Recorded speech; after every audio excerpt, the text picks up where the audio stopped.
welcome. This is a web training called Promoting Competitive Employment, and this is a training program for peer specialists. Hello, I'm Lori Ashcraft. This is Lynn Legier, and we're just very excited about this web training we created for you. Lynn is an expert in the area of employment and training peers how to really support people who are interested in employment. So Lynn, I am just delighted that we've been able to make this arrangement for you to be our content expert and to create this process for us. Thank you, Lori. I'm very excited that we're getting to do this project.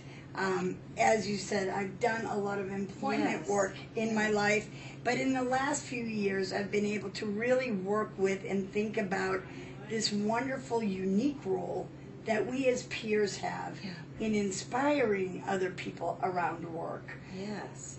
I know for me, for so long, my sense of myself was as a sick, disabled person who couldn't work.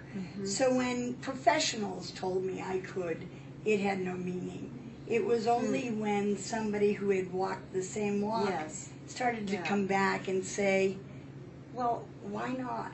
That's so powerful. It's like, if you can do it, I can do it. That's right. That's when we really get it. Right. And that's the magic of peer support. Yes. And so what we're talking about with this training is it's actually called Promoting Competitive Employment.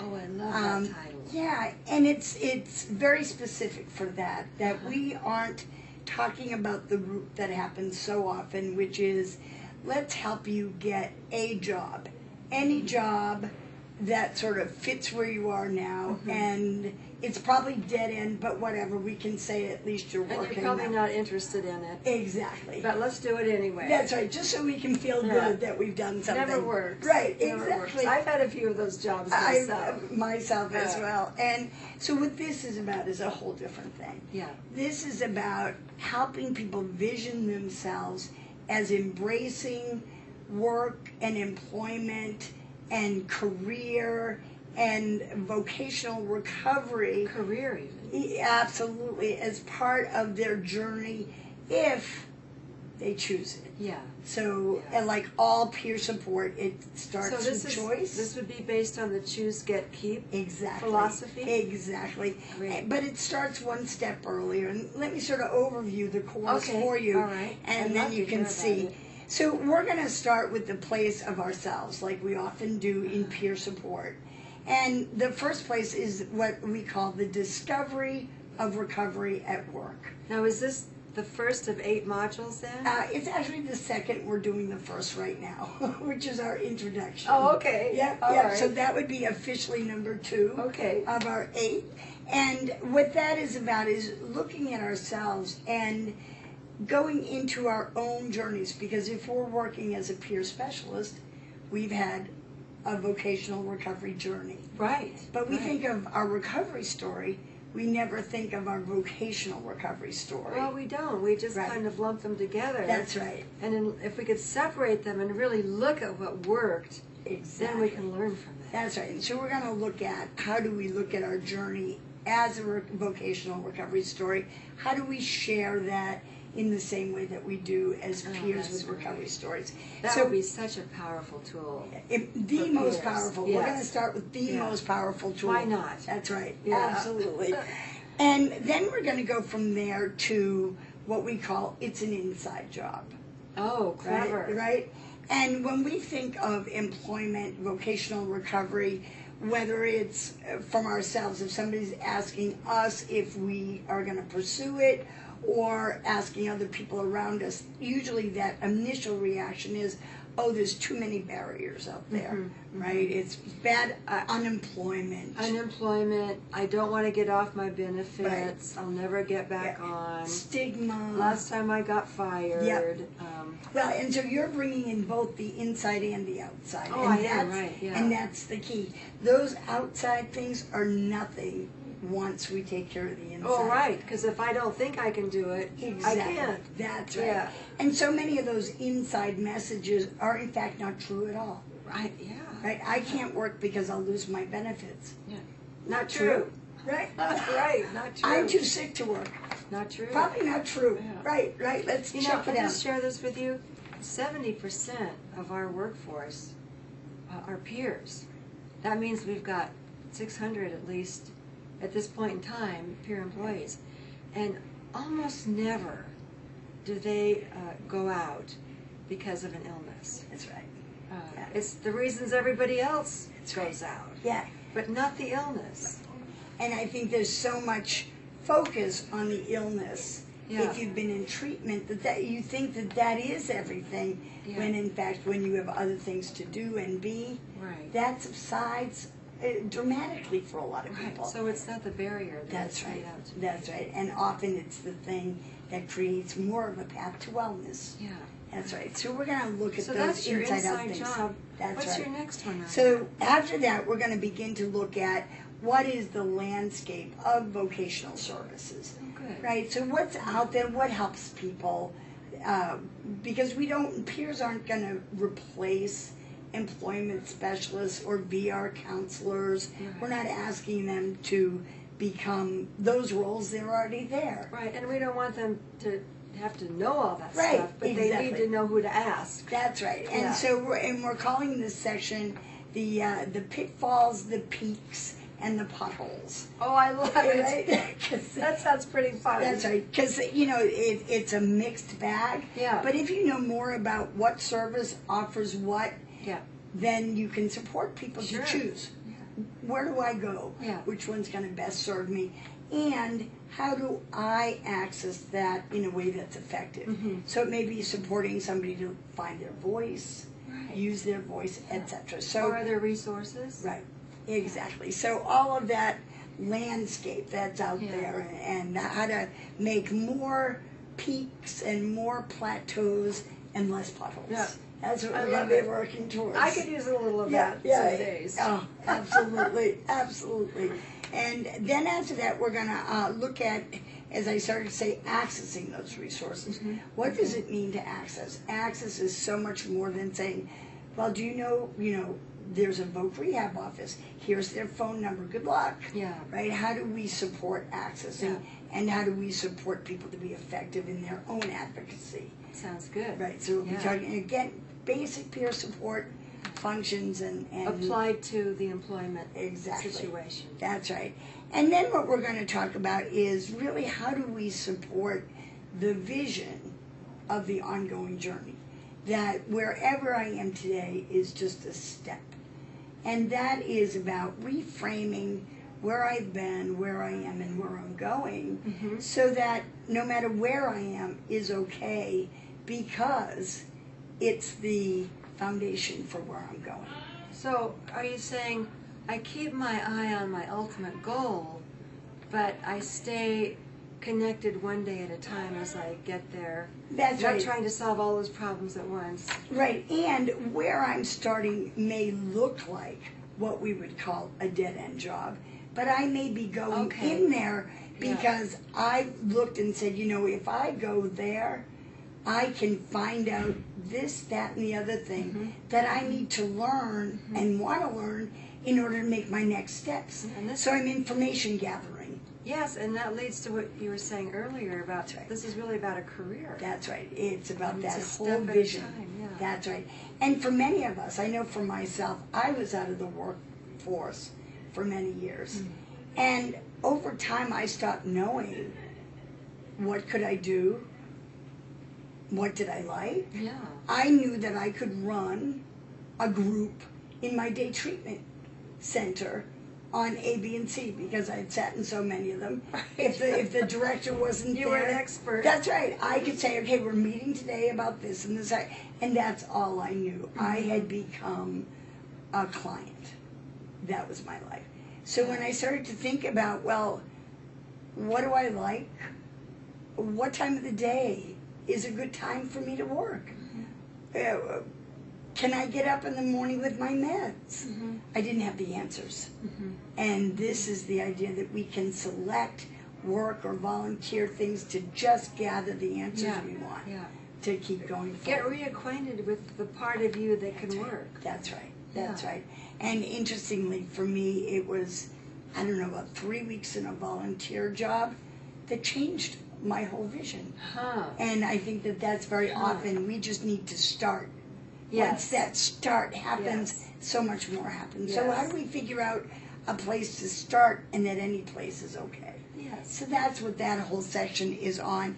And then finally, we're going to sort of bring together the tools that we've talked about in all of these sections. Like a summary of all the tools that I, as a peer, that's right, can take away and use regularly. That's right. And what tools have we worked with in the workbook that people will have? And so there's a workbook. There is a workbook, yep. Okay. And how do we bring those tools into whatever daily work we're doing now? So how do we take this and make it applicable to our real life work? So that will be the final. Now, let's go back about this workbook. When I've heard you talk about this, it seems like that's going to become almost a reference book. It will be. It will have really 3 different things will be interspersed. One will be exercises that we'll do with ourselves. You know, questions to ask or things to revisit in our own vocational journey. Other things will be tools that we can use with people that we're working with. And they can be tools that we can either use directly or just refer to then go have coffee and conversation, right? Just to sort of give us some guidelines to be thinking about. And then we're going to provide a lot of resources, because in this we could never cover everything from ADA to Social Security work incentives, but we want people to have access to that. Great idea. So we'll have all 3 of those in this workbook. Well, then I am just so excited about the work you're doing. I'm so happy to be able to make this available to all of you. And knowing Lynn, this is going to be a lot of fun. It's not going to be one of those classes that you fall asleep in. It's going to be exciting and fun. And I know you're going to be interviewing a lot of other people. We are. I'm also so excited about that, just to bring home the message over and over that not only is recovery real, but vocational recovery is real, and that we have a major role in helping people see that vision for themselves. So I'm so excited. Let's get started. Let's do it. Okay. Thank you, Lori. So as we said, the role that is envisioned for peer specialist is a new and exciting one that draws upon the uniqueness of peer support, but just applied to this special area of occupational wellness or vocational recovery. It will draw upon those very skills that we use every day in our peer support work, right? So this is not about becoming employment specialists, as we said, or voc rehab, but really using those wonderful skills that we already have. So if we think about what skills we use already in our work, we can think of things such as creating empowering relationships, right? That peer support really relies on that place of relationship, right? Also modeling recovery, right? A major piece of what we do as peer specialists. Also sharing lived experience. And always working from this place of mutuality, right? And we do this every day as we support people to think about their recovery journey. What we're going to be talking about in this course is how do we take those very same skills that we use every day, but instead of just thinking about the overall recovery journey, how do we begin to apply those to a narrower area of vocational wellness or occupational recovery? And that's what we're going to be talking about in this course. In your workbook, you will see that there's some room for you to do some brainstorming for yourself, and we'll stop and do this quite often through the class to make reference to what's available for you in the workbook. And you can do that by either taking a pause in the video as you're in the middle of the course, or you can make a note to do it at the end of the particular module. Whatever way works best for you. Often people will do courses like this together, and then they can stop and brainstorm with each other on these kind of exercises as well. But whatever way works best for you is, obviously the way we want to support. So what we're going to think about brainstorming in this exercise is to think about some of those other things that we do every day in our peer support work. What kinds of things do we draw from our own inner experiences and share with people at different points, often in just snippets? Let's think of some of them. And I did some brainstorming on my own, from my own journey and what I share in my work. So I'll just share some of those with you, and I imagine a lot of these will be familiar. So I think about certainly sharing recovery tools and strategies. What things do I draw on at different places that are helpful to me? Often self-help tools or rap tools, things like that I use all the time. Another thing, how did I manage to quiet all those voices that said I couldn't do it? I share that with folks.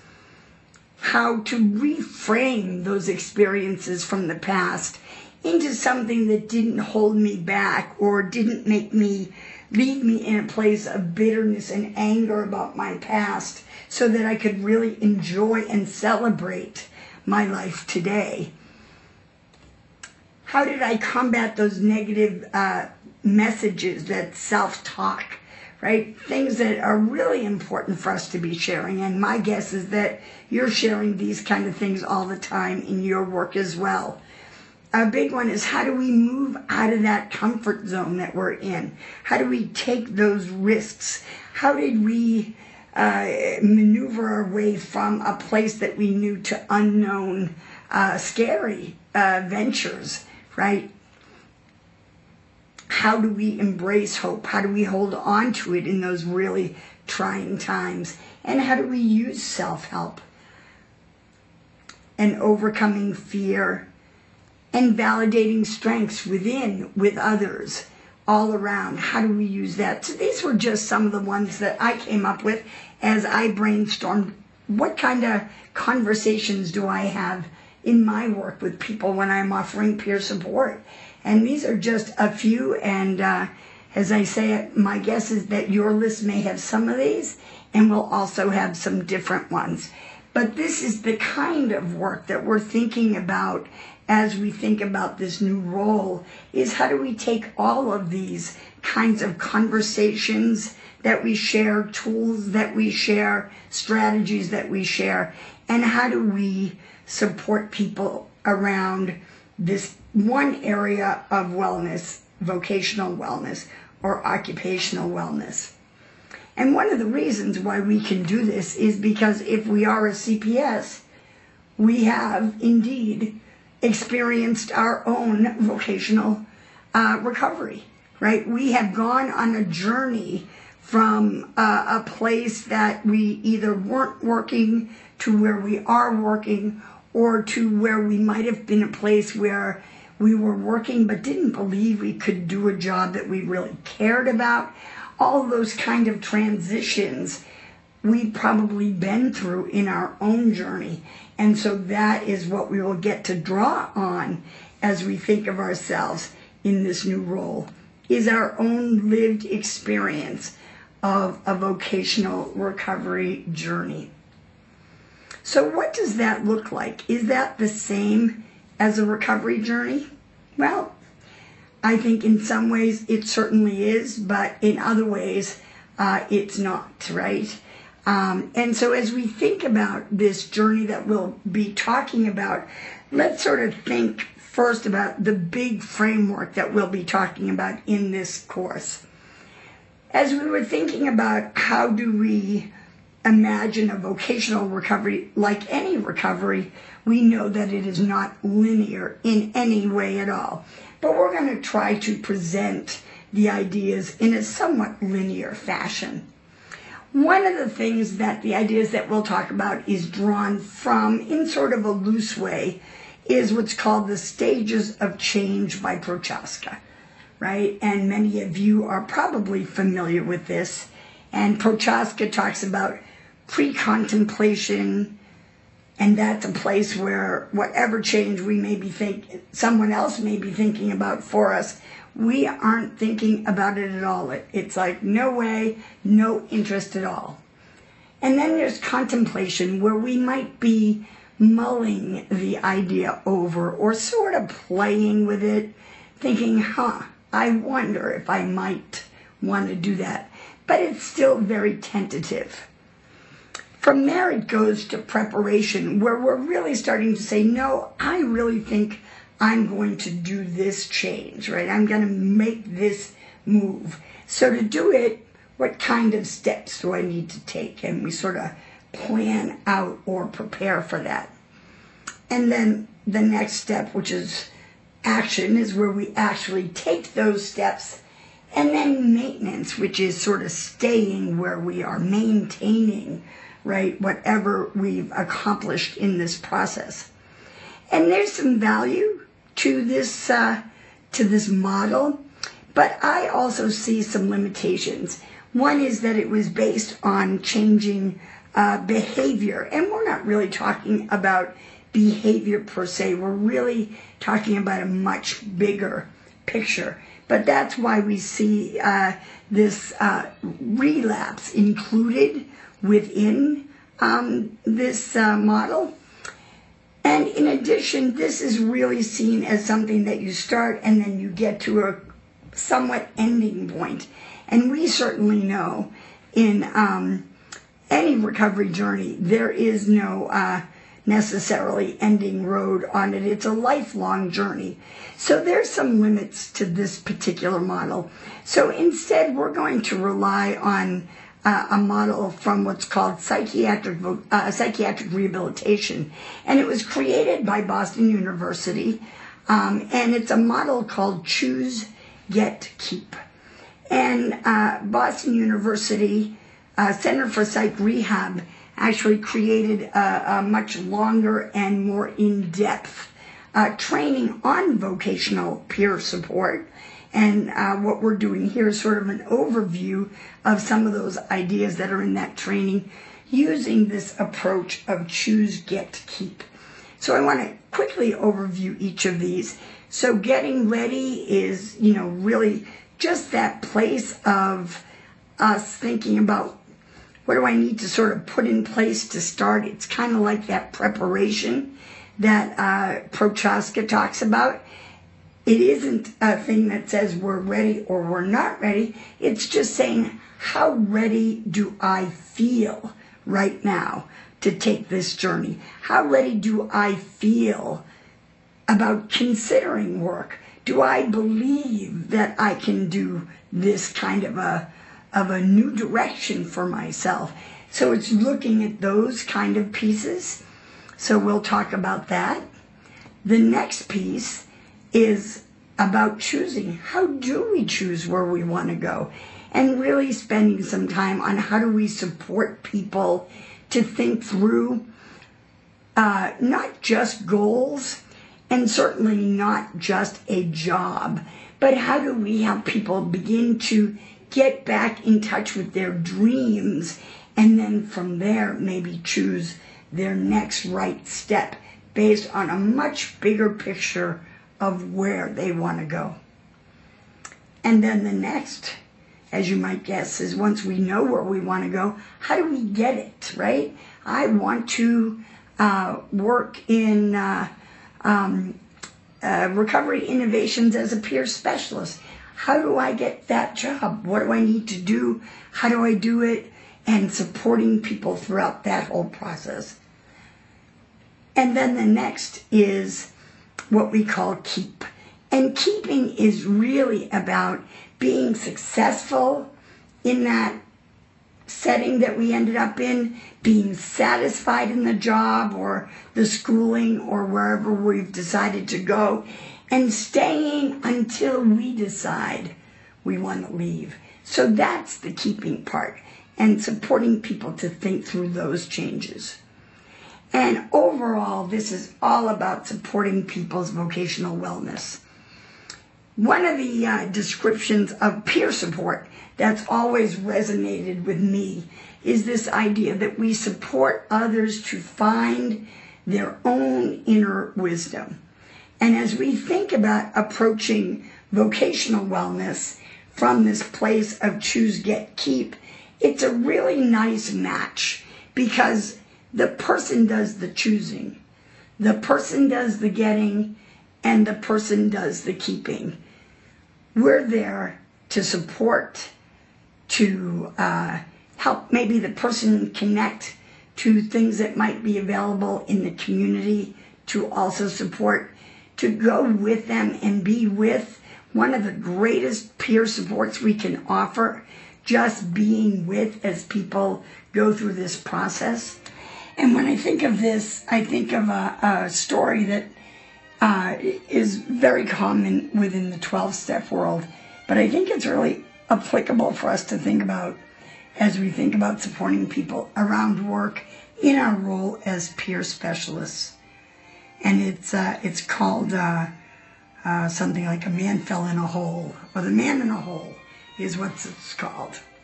So as we think of supporting people and believing in people, which is such a critical piece of it, I think of a story that they often use in 12-step, but I think is so applicable here. And it's called The Man in the Hole. And the full version of this is in your book. So a person experiencing emotional distress was walking down the street one day and fell in a hole. He looked all around and realized he couldn't get out. A businessman went by.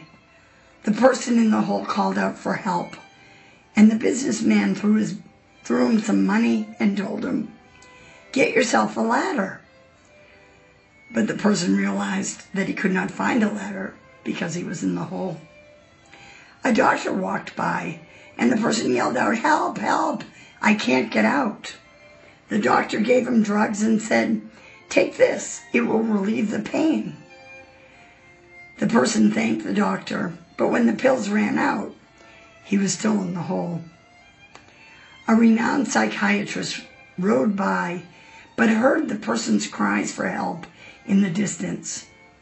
He stopped, got out of his car and looked around, and then he saw, and he looked down and he said, "How did you get there? Were you born there? Were you put there by your parents? Tell me about yourself. It will alleviate your sense of loneliness." So the person in the hole talked with him for about 50 minutes. Then the psychiatrist had to leave, but he said he'd be back next week. The person thanked him, but he was still in the hole. A priest came by, and the person called out, help me, please." The priest gave him a Bible and said, "I'll say a prayer for you." He got down on his knees and prayed and then left. The person was very grateful. He read the Bible, but he was still left in the hole. A person who had experienced emotional distress himself was walking down the street and heard the person yelling out, help me, I'm stuck in this hole." Right away, the person with lived experience jumped in the hole right with him. The person said, "What are you doing? Now we're both stuck here in the hole." But the person in recovery said, "It's okay, I've been here before. I know how to get out, and we can do it together." And that, of course, is the essence of all peer support. And it's the essence of the work that we'll be doing as we're supporting people around work and occupational wellness as well, is telling people, I've been there, and we can do this together. That is one of the greatest gifts we can give people, and let them know we believe in them and that we'll walk beside them. So this is a very quick overview of what we're going to be talking about. Earlier, we sort of discussed what each unit would be about. And at the end of every unit, we'll spend a little time to do what I call looking back, right? And so what we talked about in this unit was that this is a course for peer specialists because we'll be learning some skills that are just additive and go on top of our peer support skills that we have. We cannot do this without those basic skills. And looking forward, which we will also do in each section, is we will start in the next section to really think about what does my own vocational recovery story look like? How do I begin to think about sharing that? And because that will be, in the end, one of our most important tools. So that ends this unit, and we hope to see you for Unit 2. Bye-bye.